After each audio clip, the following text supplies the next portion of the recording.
இன்னைக்கு நம்ம சென்னையில் வந்து சிதம்பரம் கிரிக்கெட் ஸ்டேடியம் சொல்கிறோம். சிதம்பரம்ங்கிறவர் யாருன்னா, இப்போது இருக்கக்கூடிய இந்த ப. சிதம்பரம் இருக்கார்ல, அவருடைய தாத்தா.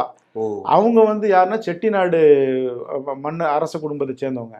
சரிங்களா? அவங்க தான் வந்து அவங்க வந்து கிரிக்கெட்டில் ஆர்வமாக இருக்க போய் அவர் வந்து கிரிக்கெட் விளையாடி கிரிக்கெட் அந்த போர்டில் வந்து ஒரு மெம்பராக இருக்கிறாரு. அதனை ஒட்டி என்ன செய்கிறாங்கன்னா 1980 இந்த ஸ்டேடியம் வந்து கட்டுறாங்க. அப்போ வந்து என்னன்னு சொன்னால், அப்போ ஒரு பெரும் மன்னர்களினுடைய விளையாட்டாக இருக்கு.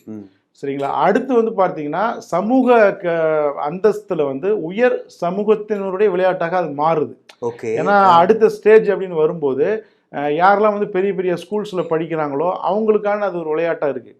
அப்போ நம்ம இந்தியாவை பொறுத்தவரையும் பிராமணர்கள் ஒரு பெரிய அவங்க ஆரம்பத்துலேருந்தே முகலாய ஆட்சியிலேருந்து அவங்க கல்வி கற்க ஆரம்பிச்சிட்டாங்க. ஆங்கிலேய ஆட்சியில் கல்வி கற்கிறாங்க அப்படிங்க போய் அவங்க வந்து அதிகமான நபர்கள் அந்த கிரிக்கெட் டீமுக்குள்ளேயும் அந்த நிர்வாகத்துக்குள்ளேயும் போனதை நம்ம பார்க்க முடியுது. இப்படியாக அந்த கிரிக்கெட் அப்படிங்கிற விளையாட்டே வந்து நம்ம சாதாரண ஏழை எளிய மக்களுக்கான ஒரு விளையாட்டு இல்லை. ஆனால் இன்றைக்கு ஏழை எளிய மக்கள் தான் அதனுடைய நுகர்வோராக இன்றைக்கு வந்து மாறி இருக்கிறாங்க.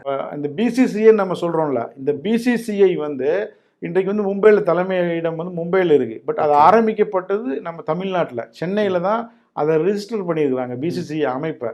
அது வந்து பார்த்தீங்கன்னா சேரிட்டபிள் ட்ரஸ்டாக பண்ணியிருக்காங்க. அதாவது ட்ரஸ்ட், அது ஒரு பிரைவேட் ட்ரஸ்ட்டு. பிசிசிஐ அப்படிங்கிறது நம்ம இந்திய நாட்டினுடைய அணின்னு நம்ம நினைச்சிட்டு இருக்கிறோம். டீம் இந்தியா அப்படின்னு சொல்றோம். அது இந்திய பிசிசிஐ அணி வந்து ஜெயிப்பதை வந்து நம்ம இந்தியா ஜெயிச்சுதான் கொண்டாடிட்டு இருக்கிறோம். பட் அதற்கு பின்னாடி உள்ளது எல்லாமே கார்பரேட் பிசினஸ் தான். அது வந்து ஒரு தனியார் சேரிட்டபிள் ட்ரஸ்ட் பிசிசிஐ அப்படிங்கிறது. அவங்க சம்பாதிக்கக்கூடிய பணத்துக்கு கூட இந்திய அரசாங்கம் வரி விலக்கு கொடுக்குறாங்க. அவங்களுக்கு இன்கம் டேக்ஸே கிடையாது.